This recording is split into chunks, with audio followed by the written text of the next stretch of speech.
기도하겠습니다. 하나님 아버지 감사합니다.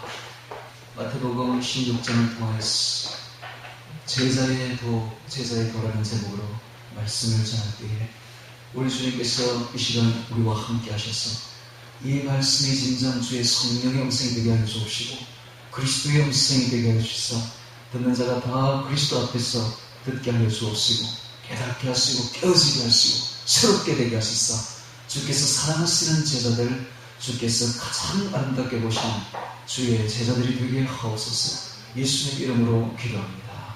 아멘. 마태복음 16장 13절 이하를 통해서 제자의 도라는 제목으로 말씀을 전하겠습니다. 그 앞에는 왜 안 하느냐 할 겁니다.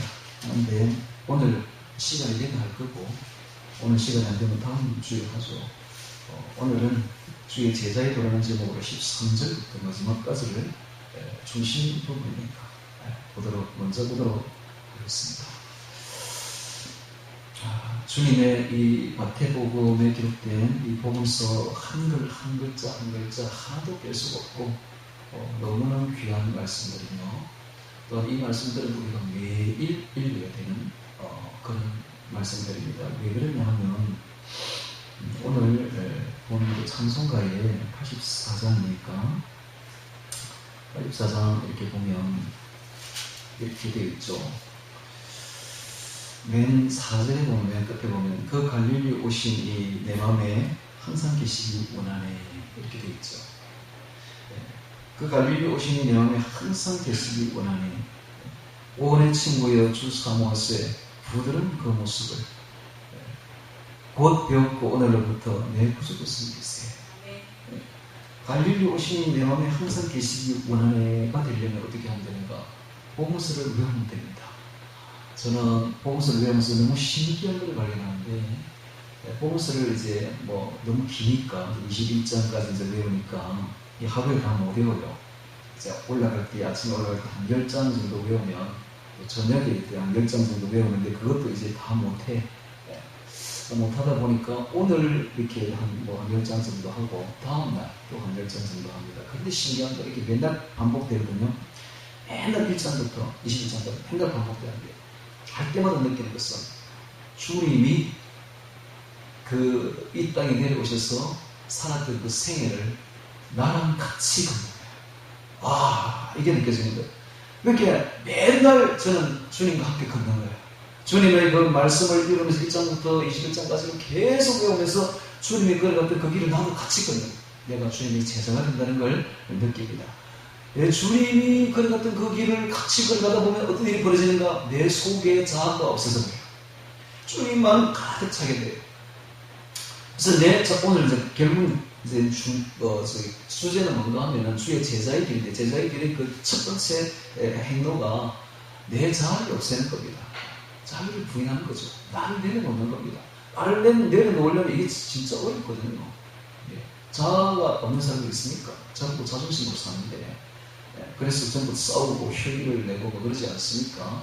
근데 이 자아를 없애는 방법 중에 가장 좋은 방법이 예수님을 사랑하고 예수님을 내 안에 가득 채우는데요. 그러면 자동적으로 나는 없어져요. 우리가 성찬예식을 할 때에 그리스도의 살과 피를 먹고 마시는데 그리스도의 살과 피를 먹는다는 것은 꼭 그리스도가 내 안으로 들어오는 것입니다. 그리스도가 내 안으로 들어오면 어떤 일이 벌어지는가? 내 속에 있는 내 자아가 파쇄되고 없어져 버립니다. 결국 주를 사랑하면 그 사랑이 내 안에 주님으로 가득 차게 만들고 주님으로 가득 차면은 내 자아는 설 데가 없는 거예요. 거꾸로 되면 내 자아가 가득 차면 주님이 내 안에 설 자리가 없는 거예요. 자, 이것이 바로 신앙생활입니다. 우리가 참 주의 제자가 되는 방법은 주의 제자가 되는 길은 그리스도로 가득 채우는 거예요. 그럼 내 자아가 없어져 버려요. 내 자아는 설 자리가 없어지는 거예요. 이게 바로 주의 제자가 되는 비밀입니다. 이게 바로 비밀. 오늘 그 이야기를 지금 예수님이 하고 싶은 거예요. 자, 이제 성경을 같이 보면서 13절부터 같이 보면서 핵심으로 들어가 보도록 하겠습니다. 예수께서 가이사라 빌립보 지방에 이르러 가이사라 빌립보가 나왔습니다. 가이사라 빌립보는 이스라엘 중에서 가장 북쪽에 위치한 곳으로서 이곳에서 바로 헤르몬산까지는 아주 가깝습니다. 그래서 거기에 17장에 나오는 엿새 후에 예수께서 하면서 따로 높은 산에 올라가셨더니 이 높은 산이 바로 헤르몬산이죠. 헤르몬산 바로 밑에 있는 지방이 바로 가이사라 빌립보 지방. 이 가이사라 빌립보 지방에 왜 갔느냐? 이때는 바로 공생의 3년을 거의 마칠 때입니다. 그래서 3년 동안 제자들을 훈련시키고 제자들을 가르쳤는데, 자, 이제 이곳에 가서 이 가르침, 3년의 가르침이 결산을 하려고 해요. 즉, 마지막 졸업 여행이자 마지막 시험입니다. 예수님도 시험을 쳤어요. 제자들의 시험을 한번 받는 거예요. 그 시험이란 무엇인가? 딱 한 가지 질문입니다. 너는 나를 누구라 하느냐? 바로 이 시험 문제. 근데 이것이 아주 기가 찬 시험 문제예요. 너는 나를 누구라 하느냐? 우리가 예수님을 어떻게 보느냐에 따라서 신앙의 정도가 정해져 있습니다. 일반 사람들은, 세상 사람들은 예수님을 안 믿는 사람들은 예수님을 어떻게 보는가? 예수님은 다 압니다. 예수님 모르는 사람 누가 있습니까? 세계에 그러나 세계 3대 스님, 예수, 공자, 석가 정도 이런 식으로 아는 거예요. 또 잘해봐야 세계 4대 스님, 그러다 소크라테스 하나 더 붙여가지고 사람 중에 하나로 본다. 세상 사람들. 세상 사람들이 보는 예수님을 아는 정도예요. 그래서 이 신앙이 자라는 정도에 따라서 예수님이 점점 아는 정도가 달라지고 깊어집니다. 그래서 예수님이 너는 나를 누구라는 이 시험 문제를 낸 거예요. 자, 가이사라 빌립보 지방에 이르러 제자들에게 물어가라사대 사람들은 인자를 누구라고 할까? 하고 물었습니다. 누구라 하느냐? 가로되 제자들이 말합니다. 더러는 세례요한. 이 세례요한이라고 말한 사람은 누구냐면 바로 헤로드였죠. 헤로드 안티파스. 헤로드 안티파스가 세례요한을 목베고 난 뒤에 마음이 양심이 질려가지고 아주 괴로워하고 있었는데 갑자기 예수님이라는 분이 나타나가지고 온갖 기적을 행하니까 그가 그 신하들에게 말하기를 이는 세례요한이다. 제가 죽은 자 가운데서 다시 살아났으니 이름으로 이런 권능이 그 속에서 운동하는 거다 라고 말했던 거예요. 세례요한이 아니면 이런 일이 일어날 수가 없다. 그렇게 말함으로써 예수님을 세례요한이라고 말할 사람은 헤롯 안티파스였습니다. 자, 이렇게 세례요한이라고 말하면서 자기 양심이 찔렸어. 어려운 사람을 죽인 그 양심이 찔려가지고 그런 말을 한 것이죠. 또 들으는 엘리야. 또 들으는 어떤 이는 예레미야나 선지자 중의 하나이다. 그래서 사람들은 예수님 누군지를 몰라요. 예수님 누군지를 모른 채 세계 3대 성입니다. 혹은 4대 성입니다.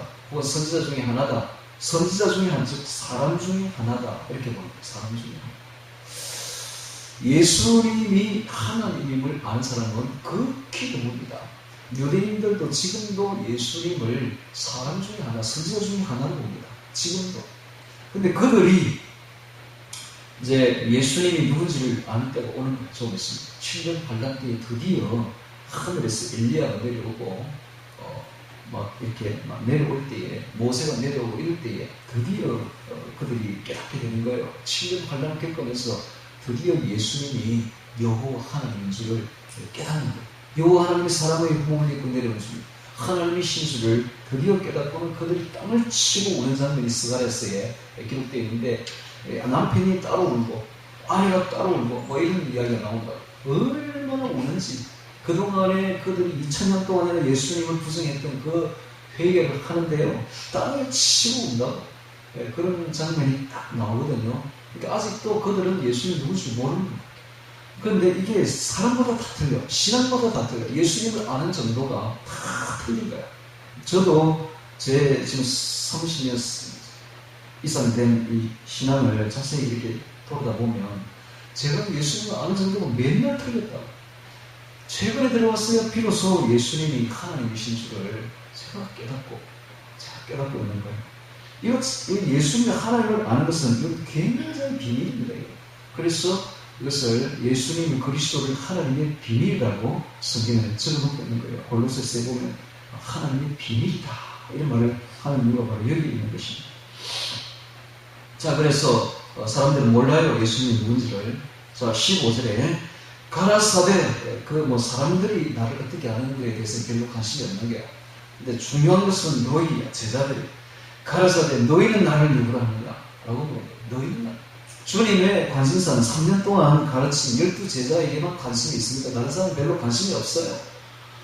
주님께서 이 땅에 오셔서 여러 가지 기적을 일으키고 많은 일을 했지만 그 중에 가장 큰 일은 12제자를 세운 겁니다. 12제자. 오늘날 마찬가지로 오늘 우리가 이 땅에서 할 수 있는 가장 큰 일이 있다면 12제자를 세우는 일입니다. 나의 12제자. 예수님이 내게 주신 이 복음의 진리를 12제자에게 전수해 주는 것. 이것이 가장 큰 일입니다. 뭐 큰 교회당 세우는 거 이거 좋은 큰일 아니에요. 이거 사람들은 이상한 줄 알더라고. 교회당을 뭐 큰 건물로 세우는 것이 큰 일인 줄 알아. 그게 뭐 예수님께 크게 영광을 돌릴 일인 줄 알아. 아니에요. 예수님은 그거 그런 무덤이라고 봅니다. 이거. 천국에 가보세요. 건물이 어떻는가? 전부 황금으로 지었습니다. 진짜 대단합니다. 그거 발바닥에도 못 들어오는 그 무더기 몇 개 지어놓고 그걸 가지고 하나님 좋아하실 것 같아요? 전혀 아니에요. 하나님은 우리의 영혼에 관심이 있는 것이지 큰 일에 대해서는 전혀 관심 가지지 않습니다. 하늘의 하늘이라도 하나님을 용납치 못할 것이고 하늘은 주님의 보좌이고 땅은 주의 발등상인데 하늘의 하늘이라도 주를 용납치 못하는데 이까지 조그마한 성전 하나 지은 게 뭐가 대단하다고? 뭐가 대단하다고? 그런 게 아니에요. 사람의 영혼이 중요합니다. 한 12제자를 세우는 것이 가장 중요하죠. 그래서 이제 제자들에게 묻습니다. 너희는 나를 누구라 하느냐? 시몬 베드로가 대답하여 가로되 주는 그리스도시요 살아계신 하나님의 아들이십니다. 제가 이 부분을 암송할 때에 산에서 암송할 때 제가 3번을 이렇게 딱 합니다. 손을 딱 들고 주는 그리스도시요 살아계신 하나님의 아들이십니다. 주는 그리스도시요 살아계신 하나님의 아들이십니다. 주는 그리스도시요 살아계신 하나님의 아들이십니다. 딱 이 부분 모으면 큰 소리가 있는 힘을 다해가지고 3번을 이렇게 외칩니다. 그러면 하늘에서 저희가 어떤 음성이 들리는가? 내 사랑하는 아들이요 너는 내 사랑하는 아들이요 내 기뻐하는 작은 음성이 소리에서 들리면 성령이 아주 충만해집니다. 이 부분을 그냥 지나갈 수가 없겠더라고요.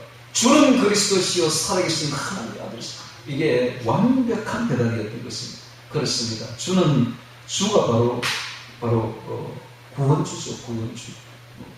주는 예수님을 향해서 주라고 말하는 것은 예수가 믿음이 있는 사람들입니다.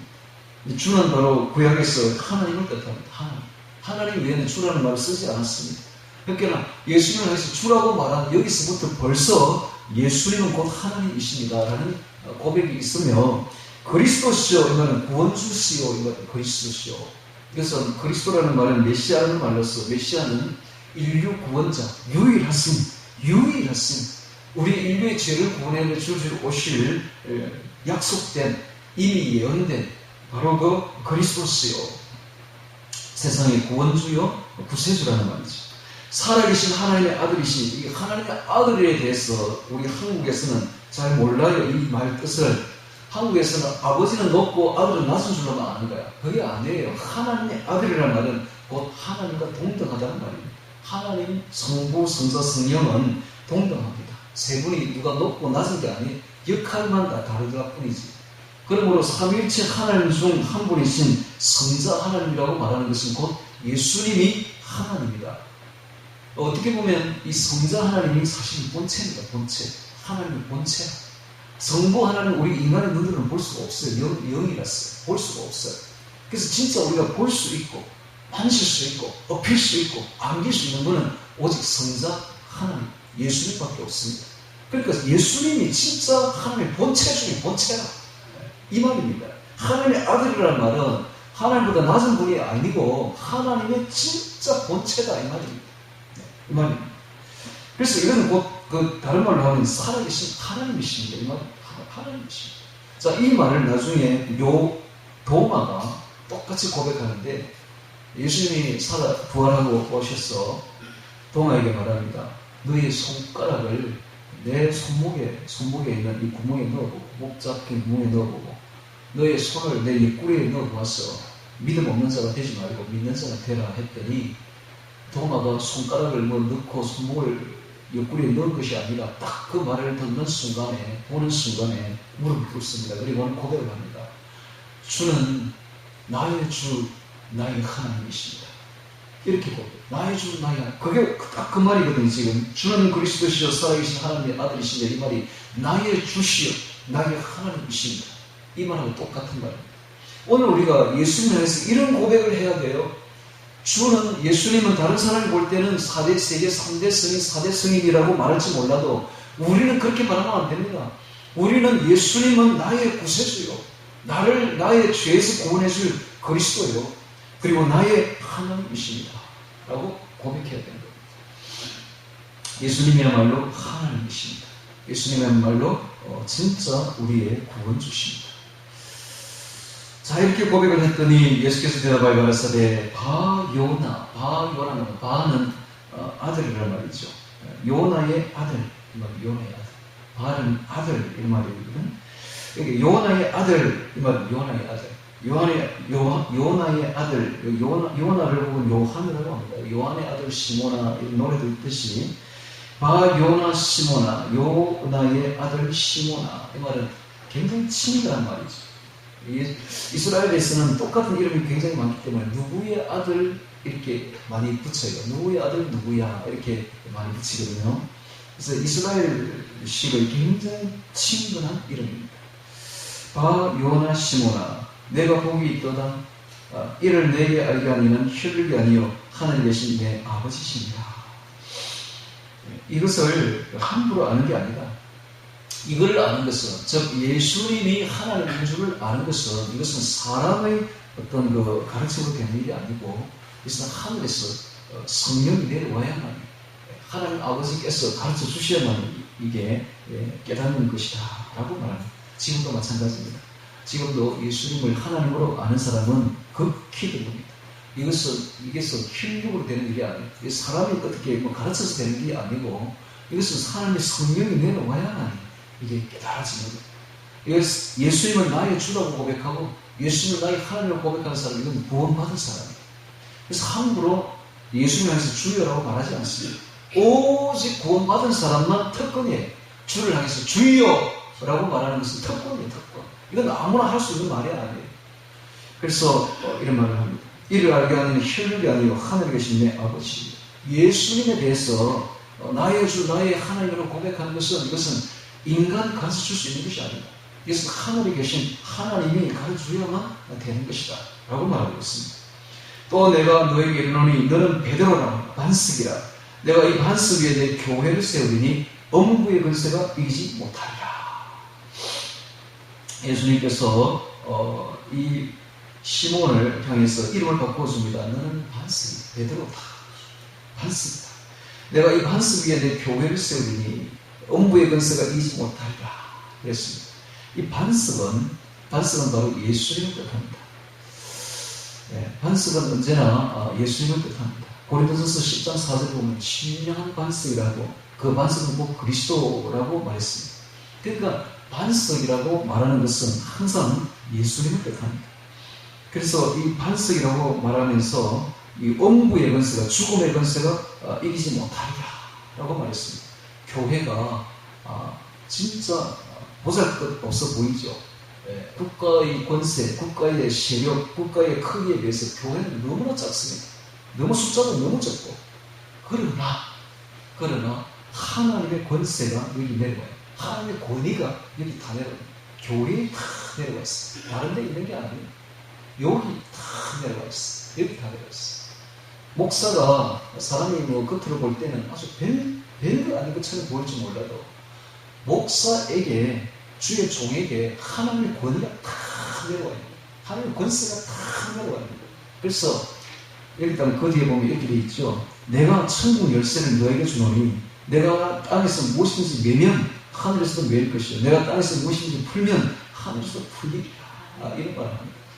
그러니까 교회에서 무슨 선포를 하면 하늘에서 그 선포를 그대로 인정하겠다는 거예요. 이게 아주 교회의 아주 거대한 권위입니다. 이게 겉으로 볼 때는 별거 아닌 것처럼 보일지 몰라도 세상이 이기지 못하는 권위가 여기 다 내려와요. 그러니까는 이 세상에서 가장 높은 사람들이 누구냐? 바로 교회입니다. 교회가 가장 높은 거야. 권위가 가장 높고 권세가 가장 큽니다. 그래서 세상의 왕들도 교회에 와서 무릎 꿇어야 돼요. 왜? 하나님의 권위가 여기 내려와 있는 거예요. 그래서 사람이 태어나서 나중에 이제 교육을 받고 세례를 받을 때에 누가 해주는가? 이 사람의 일생을 누가 정하는가? 바로 교회가 합니다. 교회가 하나님 이름으로 세례를 주는 거예요. 권위가 여기 있는 거예요. 누가 이거 대통령이 할 수 있는 게 아니에요. 군수가 할 수 있는 것도 아니에요. 오직 목회자만이, 주의 종만이 할 수 있는 거예요. 세례를 누가 주는가? 목회자가 주는 거예요. 또 결혼을 하면, 그 아이가 자라나서 결혼을 하면 그 결혼을, 주례를 누가 쓰느냐? 목회자가 쓰는 거예요. 요즘에 보니까 결혼은 희한해가지고 아주 주례가 없애버려요. 이번에 이제 가봤더니 주례가 아예 없어. 저들끼리 해가지고 저들끼리 선포를 하고. 여러분, 성원 선포를 누가 합니까? 하나님이 해주셔야 되는 거 아니에요? 하나님이 해야지. 하나님이 짝지어 주신 것을 사람이 나누지 못할지니라. 누가 결혼을 주선해야 되고 누가 그걸 짝을 내주셔야 됩니까? 하나님 내주셔야지. 이게 앞뒤도 모르는 거야. 이 애들이 앞뒤도 몰라. 요즘 애들이 누가 이 결혼을 선포를 해야 되는지도 모르는 거야. 자기들끼리 이렇게 하면 아무런 권위가 없어요. 아무런 권위. 하나님이 선포를 해야 됩니다.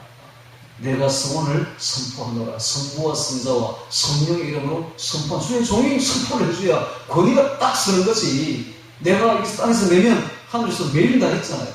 내가 여기서 풀면 하늘에서 풀린다 했잖아요. 그러니까 모든 권위가 주의 종에게 다 내려와 있는 거예요. 네. 그래서 사람의 일생에 가장 중요한 그것은 매듭을 맺고 푸는 것은 전부 교회의 권위를 다 주는 거예요. 이거를 대통령이 할 수 있는 게 아니고 군수도 할 수 있는 것이 아니에요. 어떤 누구도 할 수 있는 게 아니에요. 이것은 오직 교회에 내려가 있는 거예요. 그러니까 대통령도 여기 와서 무릎 꿇어야 되는 거예요. 하나님 앞에 무릎 꿇어야 돼요. 어떤 누구도 주님 앞에 와서 무릎 꿇어야 돼요. 그래서 교회 권세가 그렇게 크다는 거예요. 가장 높은 권세를 누가 쥐고 있는가? 바로 성경을 쥐고 있는, 하나님의 말씀을 쥐고 있는 주의 종이 다 쥐고 있다는 걸 알아야 됩니다. 주의 종이 참 보잘것없죠. 겉으로 볼 때. 그러나 영적으로 보면 거대합니다. 그 권세라는 게 어마어마합니다. 이것이 바로 왜 그런가? 하나님이 그렇게 딱 만드는 거예요. 내 권세를 여기다 딱 준다 했지.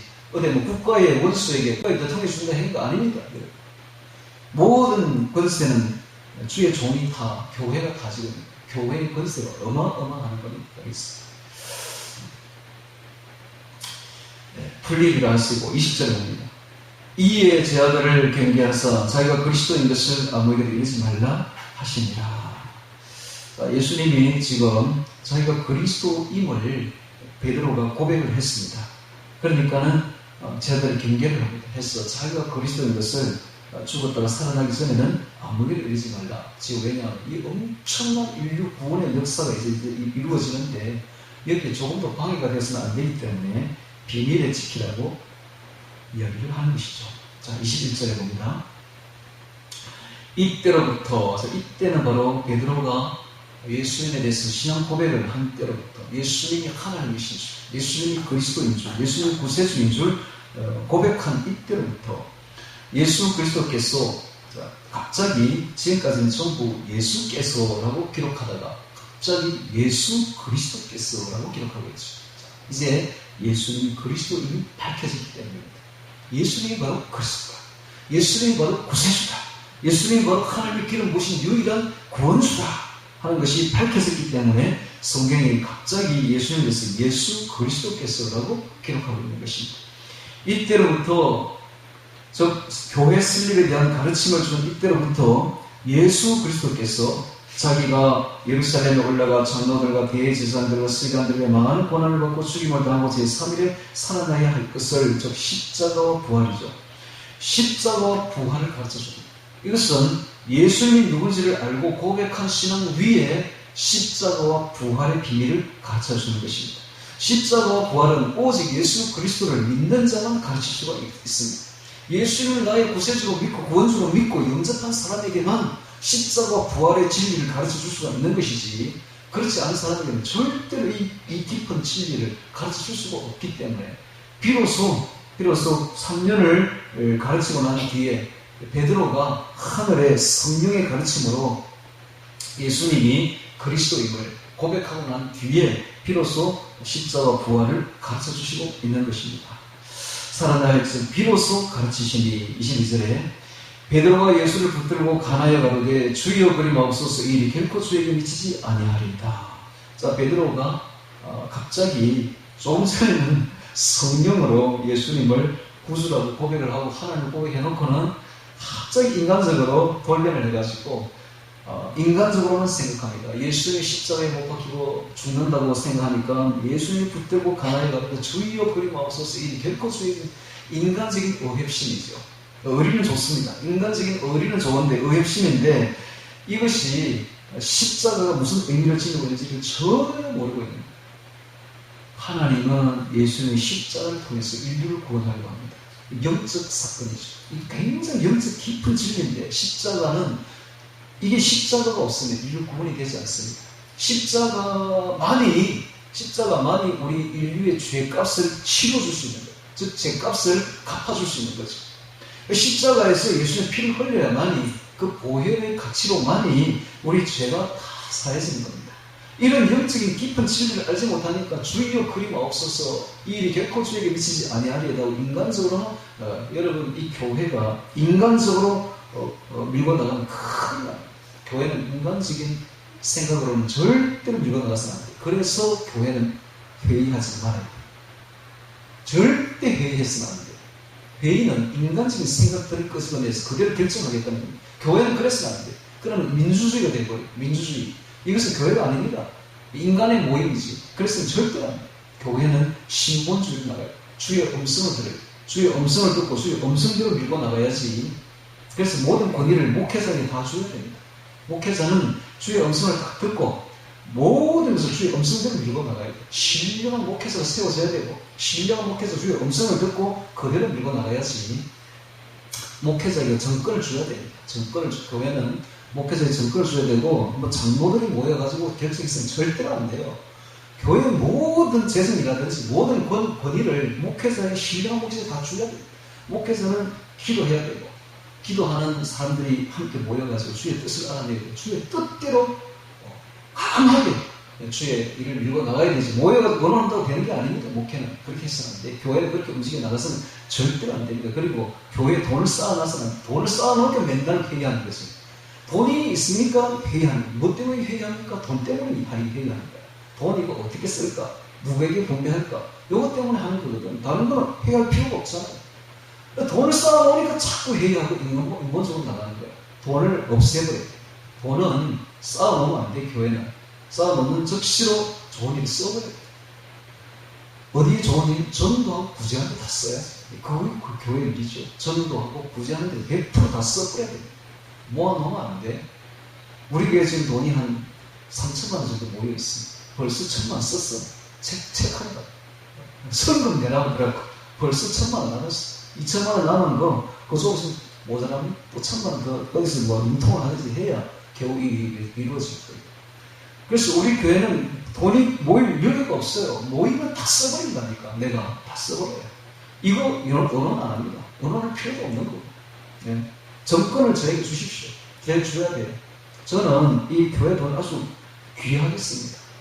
귀하게 쓰는데 어디에 쓰는가? 구제와 전도에다 쓰는데 특히 북한의 영혼들을 위해서 지금 준비하고 있는 중입니다.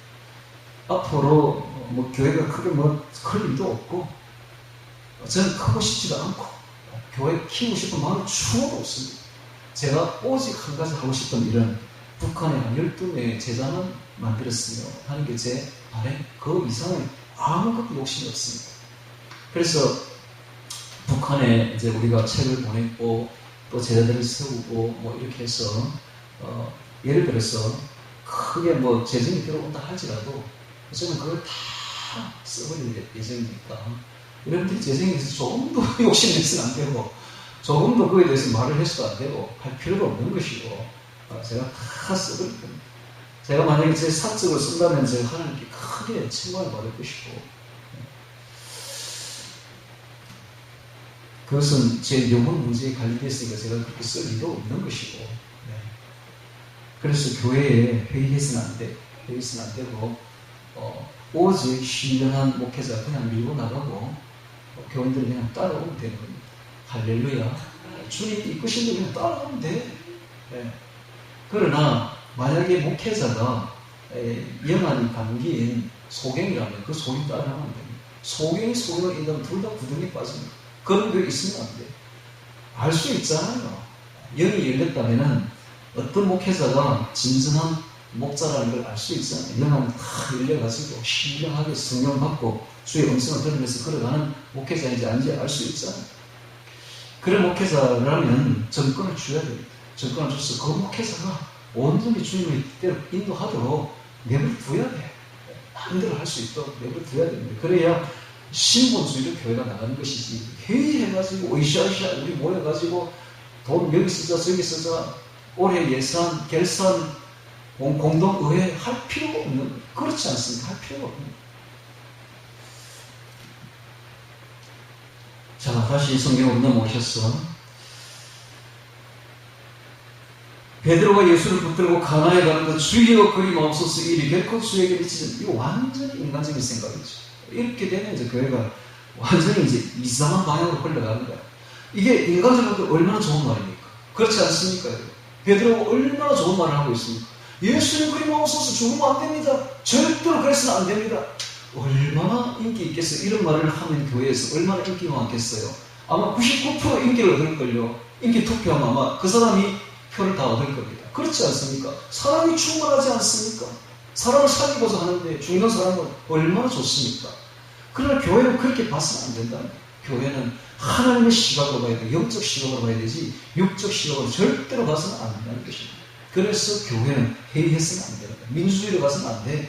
교회는 반드시 신본주의로 가야 된다는 겁니다. 영의 시각이 열린 사람이 영적으로 이해가 안 돼요. 다른 사람은 영적으로 딱 밀고 나가야 되지 육적으로는 절대 해서는 안 돼. 절대 투표했습니다. 절대 투표했습니다. 우리 그래서 노회에서도 자꾸 이 노회장 뽑을 때 투표를 합니다. 투표를 왜 하는지 모르겠어요. 그냥 한 사람 뭐 기도해서 추대해가지고 만장일치로 하면 되지. 만장일치로. 왜 투표해서 민주주의 방식을 택하는지 인본주의 방식을 택하는지 이해가 안 돼요. 저는 도대체가. 우리 교회에서는 절대 투표해서는 안 됩니다. 투표해서는 안 되고 추대해서 그냥 만장일치로 추대하면 돼요. 추대하면 되고 그렇게 밀어나가면 됩니다. 자, 다시 또 성경을 봅니다. 제가 하는 말이 너무 다르죠. 세상 교회하고 너무 달라서 지금 의안불명하죠. 예. 그래도 이게 사실입니다. 사실. 이래서는 절대 교회가 이래서는 안 돼요. 지금 제 이 설교가 지금 유튜브로 다 나가는데 교회에 충격을 좀 받아야 돼요. 우리 한국 교회. 이래서는 안 돼요. 절대로 민주주의 식으로 투표해서는 안 돼. 장로 세울 때, 권사 세울 때, 목회자 세울 때 투표해서는 안 돼. 딱 인본주의 이제 끊고는 신본주의로 그냥 만장일치로 추구하면 돼요. 신령한 분 우리 알 수 있잖아. 우리 신앙이 없으니까 신앙이 있는 사람 다 안다고. 그러니까 만장일치로 가면 되는 거죠. 다시 또 성경에 봅니다. 미치지 아니하리까 23절에 예수께서 돌이키시고 베드로에게 이르시되 사탄아 내게로 물러가라. 너는 나를 넘어지게 하는 자로다.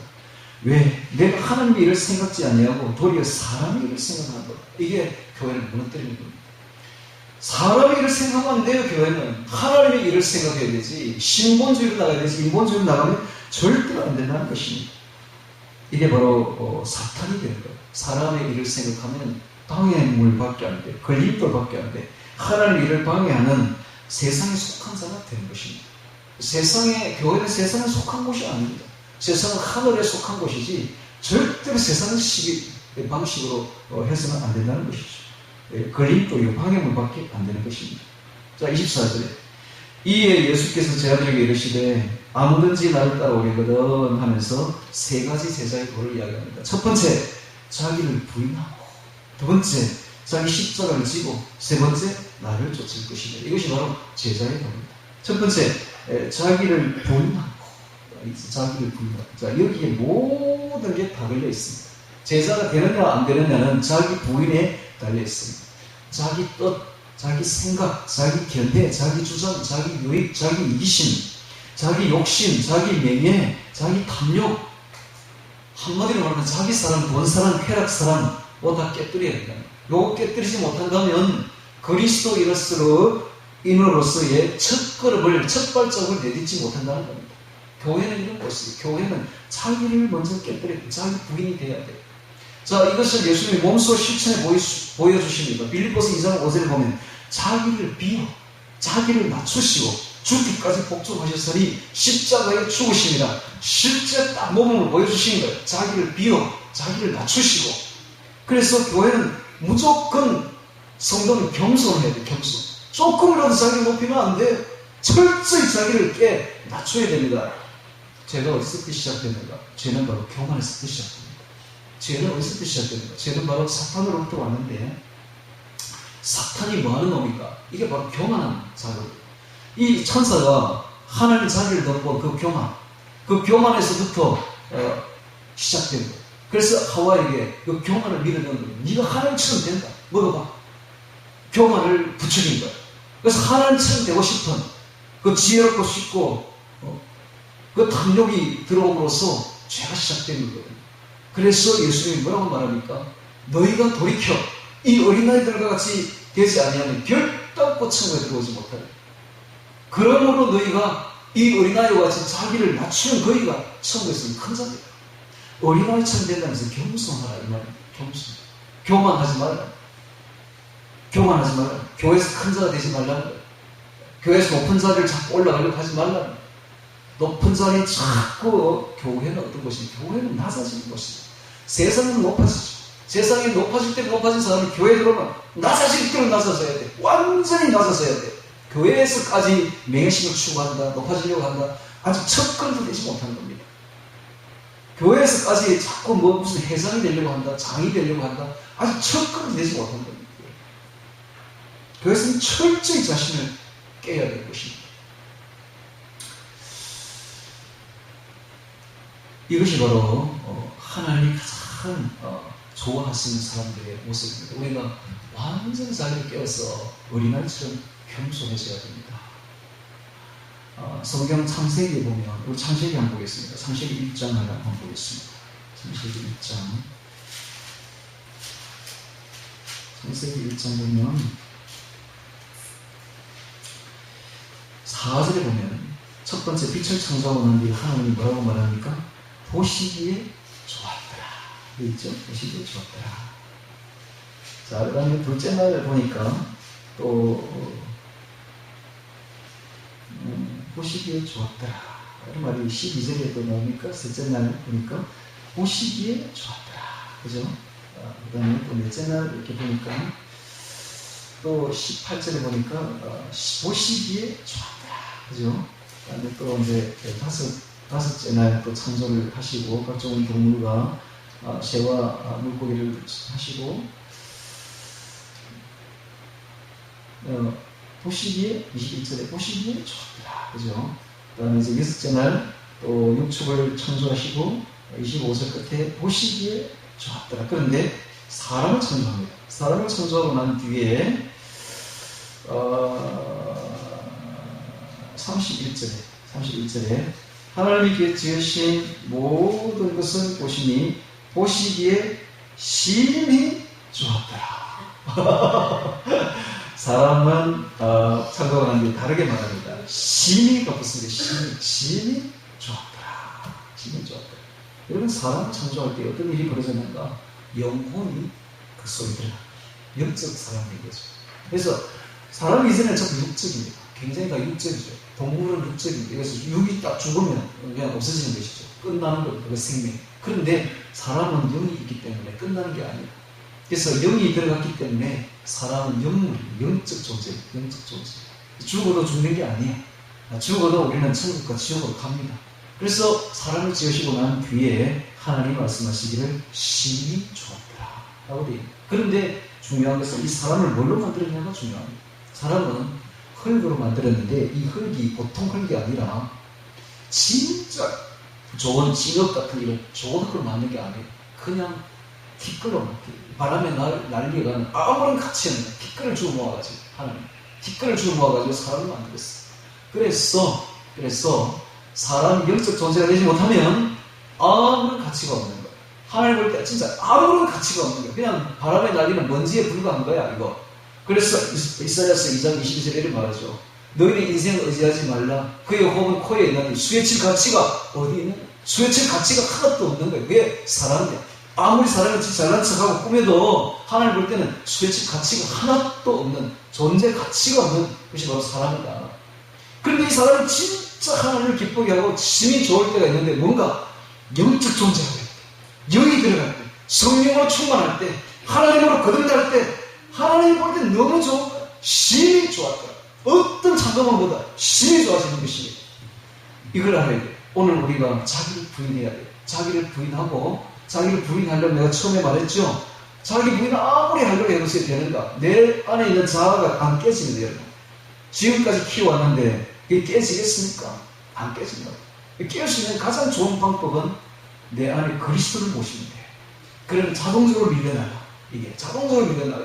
내 안에 그리스도로 가득 채우면 자아가 설 자리가 없어요. 그래서 그리스도로 가득 차고 성령으로 가득 차면, 영적 존재가 되면 육적 존재인 이 자아는 깨져나가버립니다. 자동적으로 밀려나가버려요. 이게 바로 천국을 이루는 비밀입니다. 비밀. 그래서 사람은 어떤 존재냐? 영적 존재, 영적 존재. 사람은 언제나 성령을 받아야 되는데, 성령 받는 방법은 바로 성경 암송해요. 말씀을 암송해야 되고, 암송하면서 기도해야 돼요. 아침 저녁으로 맨날 기도하고, 성령 받고, 그리스도를 받고, 말씀으로서 성령 받고, 그리스도 받고, 이러다 보면 저절로 자아는 없어져요. 저절로 없어져요. 자아를 내세울 틈이 없죠. 매일 그렇게 살아야 됩니다. 이게 바로 자기를 부인하고 있다. 자기를 부인하고. 여기 돼야 첫걸음이 되는 거예요. 이게 돼야 성도로서의, 주의 제자로서의 첫걸음이 되는 거예요. 이게 돼야 하늘나라 사람으로서의 첫걸음이 되는 거예요. 그런데 교회에 보면 아직 첫걸음도 안 된 사람이 수두룩했어. 수두룩했어. 아직 첫걸음도 못 됐어. 아직 이 기독교의 첫걸음도 안 되는데 자기가 깔깔하게 살아있네. 그러니까 맨날 싸우고 울분 내고 이 분을 바라고. 분을 바라는 게 뭔가 하면 내 자아가 살아있다는 겁니다. 아직도 내 자아가 살아있으니까 분이 나오는 거야. 딱 그게 표가 나죠. 분을 내. 교회에 싸움이 벌어진다. 분쟁입니다. 아직 자아가 깔깔하게 살아있는 거야. 이번에 우리 노예 모였더니 우리 어떤 목사님이 한숨을 푹 쉬면서, 어떤 권사 둘이가 싸웠어요. 미치겠다. 권사 둘이가 맨날 싸운다. 이거 어떻게 이겨야 돼? 뭡니까? 아직도 자아가 깔깔하게 살아있네. 자아가 있으니까 교회에 분쟁이 일어나는 거죠. 여러분, 자아가 다 죽어버리고 어린아이 침대에 오세요. 누가 쿡 찔러도 끄떡도 안 합니다. 그죠? 애들 맨날 찌르고 서로 싸우고 이거 해도 풀어지잖아요. 다음 순간 풀어지잖아요. 자아가 없으니까. 교만하지 않으니까. 겸손하니까. 그래서 그리스도의 제자가 되려면 첫 번째 해야 될 일이 자기를 부인하고 있다. 자기를 부인. 나를 내려놔야 돼. 자기 존경심, 자기 자존심 이런 거 다 내려놓고 번제단에서 자기를 죽여버려야 됩니다. 그래서 성전에 딱 들어가면 구약시대에 보면 맨 먼저 만나는 물건이 번제단이죠. 번제단에서 양을 태워 죽이죠. 없애버리죠. 그 양이 바로 예수님이면 동시에 내 자신이에요. 내 자신을 번제단에서 탁 태워 없애버려야 됩니다. 이게 바로 첫 번째 만나는 물건이다. 첫 번째 걸음이다. 첫 걸음이다. 이 말이죠. 첫 걸음. 내 자신을 죽이지 못한다면 아직 평생을 교회 다녀도 아직 전혀 그리스도에게 첫 걸음도 떼지 못했습니다. 평생을 그렇게 교회에서 높임받고 큰 높은 직분 받아서 사람들에게 존경받고 이렇게 살아도 전혀 그리스도와는 상관없는 사람이에요. 첫 걸음도 아직 떼지 못했어요. 그래서 우리는 자기를 낮추고 없애고 완전히 어린아이처럼 겸손해야 될 것은, 겸손하지 않으면 절대 천국에 들어가지 못합니다. 이게 첫걸음입니까? 자기 부인. 이게 첫걸음입니다. 자기를 부인하고. 오늘 이것만 돼도 엄청난 걸 깨달은 거예요. 이것만 돼도. 두 번째, 자기 십자가를 지고 나면, 자기 십자가.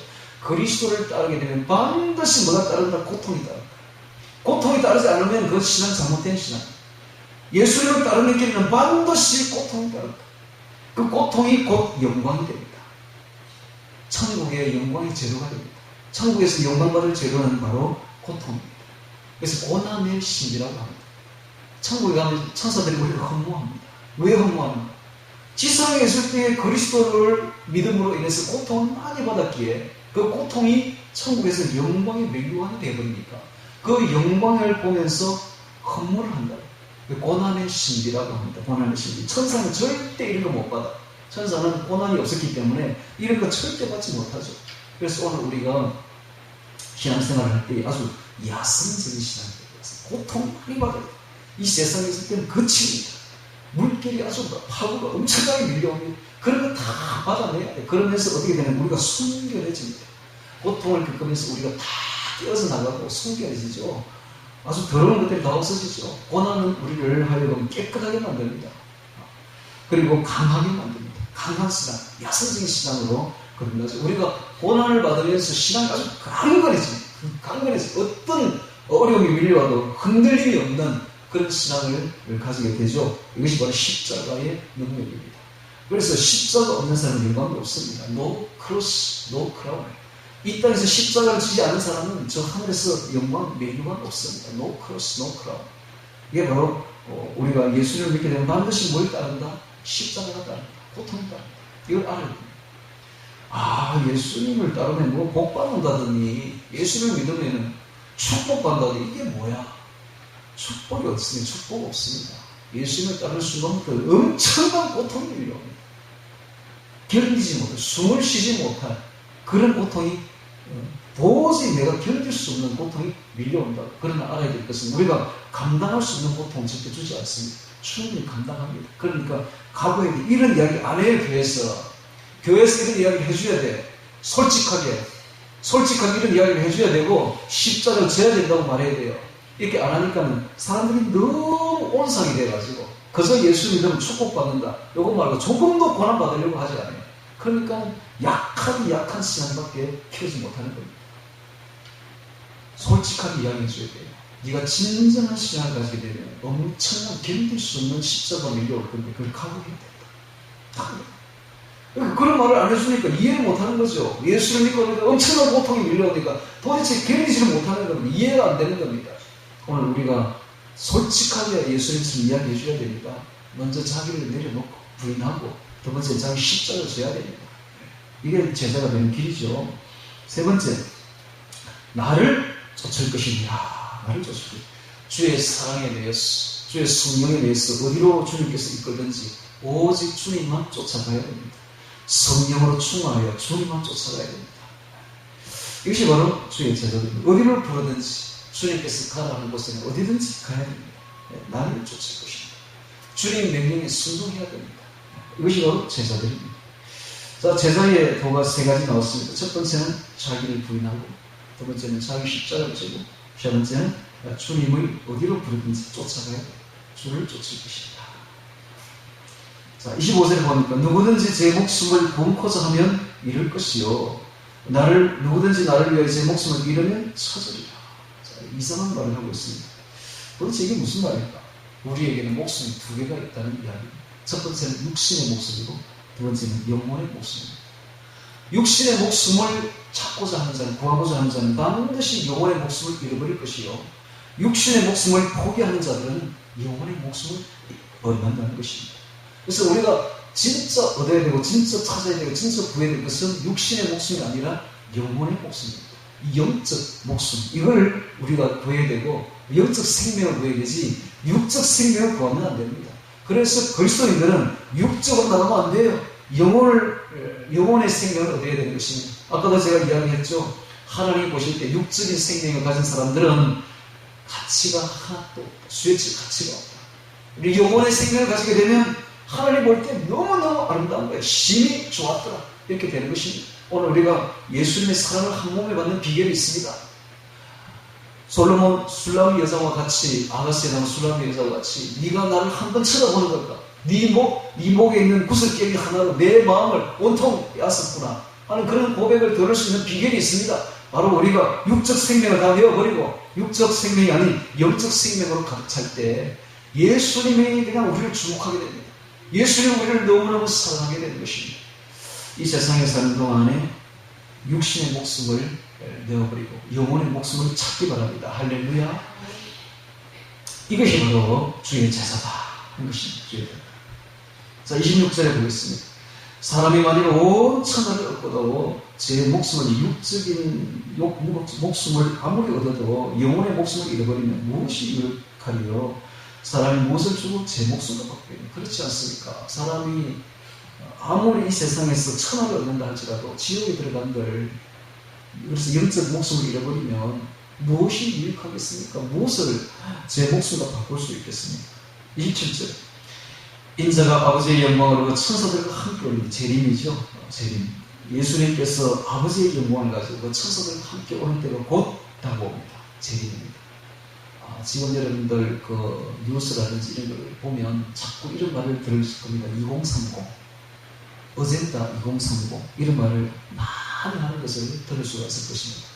여러분, 지금 이 세계정보주의자들은 2030년을 자기들이 해로 정하고 있습니다. 뭔가 알고 있어요. 그러니까는 참 너무 신기한 것은 교회 다니는 사람들은 휴거를 믿지 않아요. 잘. 그렇지 않습니까? 대부분. 우리 같은 사람들 믿지만 대부분 안 믿는다고. 휴거 이야기하면 이단 취급하고 종말 이야기하면 이단 취급하죠. 그런데 이 일루미나티 세계정보주의자들은 휴거를 딱 믿습니다. 예수님 오신다면 딱 믿어요. 그때 오는 그때부터 자기들이 세상이 시작된다는 그게 바로 2030. 그러니까 지금 굉장히 우리보다 그들은 더 잘 알아. 더 민감해. 이런 문제에 더 민감해요. 우리는 아주 둔감해. 이런 문제에. 그런데 그들은 더 잘 알아. 원수들은 더 잘 알아요. 너무 신기하죠. 예수님이 이렇게 왔을 때 사람들은 예수님을 잘 몰라. 누군지. 이 귀신들은 딱 알아봐. 하나님의 아들이 이렇게 알아보거든요. 아직 때가 되기 전에 우리를 괴롭게 오신다니까 하면서 딱 알아본다고. 사람들은 몰라 예수님이 누구지. 그런데 귀신은 딱 알아봐요. 마찬가지로 예수님이 재림하는 때는 우리는 잘 몰라. 그런데 원수들은 딱 알아. 2030 가까이 왔습니다. 주님의 때가 가까이 왔습니다. 아주 가까이 왔습니다. 원수들이 벌써 이야기하고 있습니다. 아주 가까이 왔습니다. 지난번 코로나로 인해서 백신을 마치면서 자기들 자신감을 딱 얻었어요. 되는구나. 그래서 이번에 원수인 두창 팬데믹을 이제 보내는 것입니다. 이거 다 그들이 만든 거예요. 인위적인 겁니다. 이렇게 해서 뭘 하려고 하면 진짜 백신을 맞추려고. 이번에 백신은 보통 백신이 아니에요. 그 속에 별개가 들어갔어요. 하이드로젤이 막 들어가가지고 나노 칩들이 막 들어갔어요. 그래서 육지 시대와 함께 중앙 컴퓨터가 우리 몸이 연결되는 거예요. 사이보그가 되어버립니다. 이게 바로 짐승표예요. 완전히. 절대로 이거 받아서는 안 돼요. 아무리 무서워도 원수인 부창이 절대로 이거 받아서는 안 돼요. 별거 아닙니다. 이번에 제 딸을 제가 만나서 그랬어요. 너 내게 감사해라. 네가 내 안 했으면 틀림없이 백신 맞았을 거 아니에요. 지금 백신 맞은 사람들 피를 검사하니까 전부 지금 피 검사하는 사람들이 딱 안다니까. 백신 당신 2번 맞았죠. 어떻게 알아요? 피 보면 알아요. 안 맞아서 피가 짠짠하죠. 당신 피는 지금 허물허물해. 맛이 봤잖아 지금.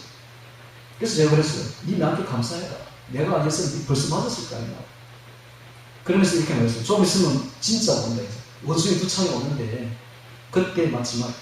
절대로 맞지 마. 내가 미리 경고한다. 절대로 흔들리지 말고 두려워하지 말고 까딱 없으니까 견딜 수 있는 데가 견뎌. 끝까지 나중까지 견디는 자는 구원을 얻으리라. 할렐루야. 끝까지 견뎌야 됩니다. 할렐루야.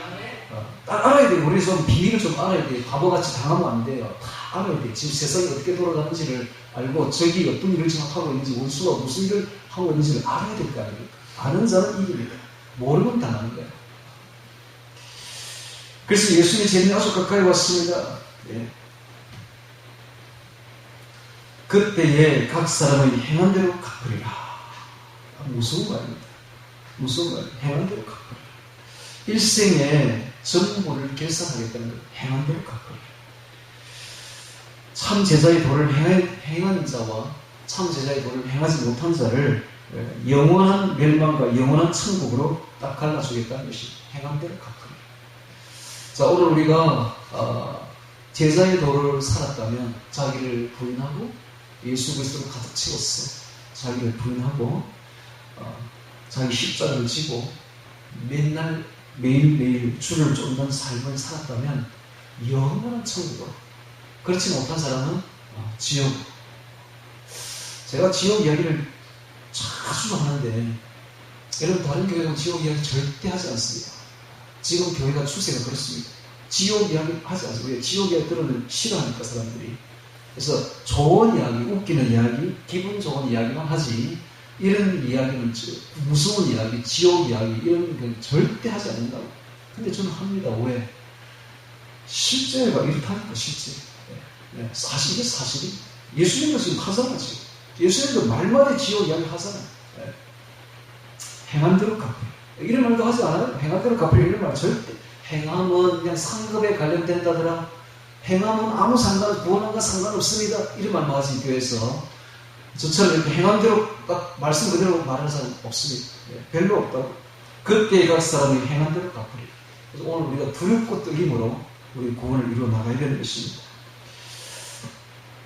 주의 제자의 도를 살아가야 되는 것입니다. 진실로 너희에게 이르노니 여기 있는 사람 중에 죽기 전에 인자로 왕권을 가지고 오는 것을 볼 자들도 있느니라.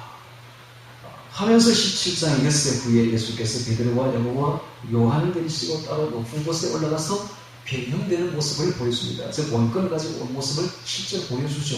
변화산에서. 그래서 여기 있는 사람 중에 누가 베드로, 야고보, 요한이 그 모습을 본다 이 뜻이죠. 뿐만 아니라 여기 있는 사람 중에 인자로 왕권을 가지고 온 것을 볼 자들은 또 그 뒤에 있어 오순절에 있을 성령 강림을 또 의미하기도 합니다. 베나산상의 모습과 성령 강림을 두고 하신 말씀이죠. 자, 오늘 우리 시간이 넘었죠. 제가 그래서 다음 못하겠다 오늘 보니까. 그래서 중요한 건 오늘 하고 다음 주에 또 하면 되니까 연결해서.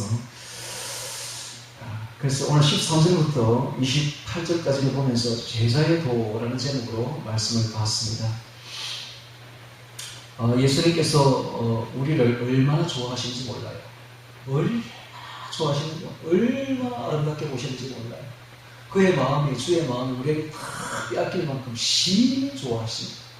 다른 창조물들을 창조하는 좋았더라 했지만은 우리 인간을 창조하고 난 뒤에는 심히 좋았더라 라고 말합니다. 심히 좋으려면 영적인 사람이 되어야 돼요. 영을 받아야 돼요. 예수의 영을 받아야 되고 예수의 말씀을 받아야 되고 예수를 받아들여야 됩니다. 예수님이 들어오면 우리에게 어떤 변화가 일어나는가? 사랑의 사람이 됩니다. 이웃 사랑, 하나님 사랑, 사랑이 그냥 넘쳐나는 사랑의 사람이 되죠. 그 사랑의 그 인격적인 모습을 보고 예수님이 너무너무 좋아하시는 거예요. 심히 좋았더라 되는 거예요.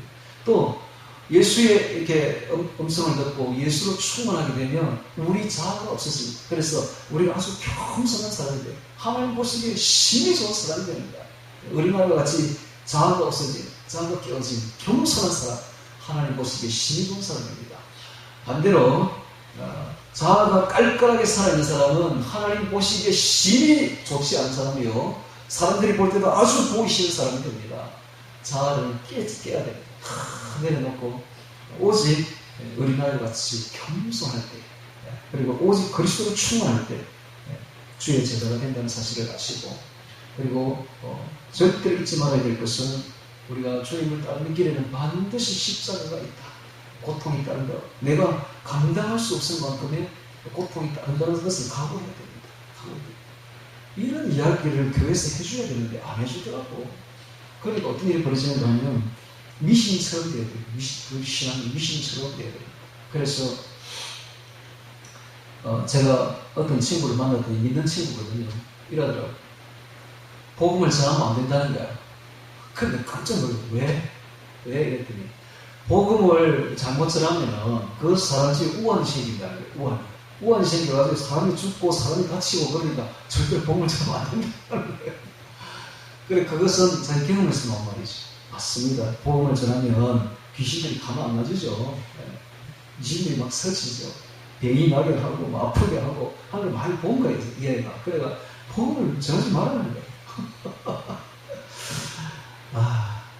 여러분, 복음을 전하면 당연히 십자가 있습니다. 십자가 있습니다. 고통이 따릅니다.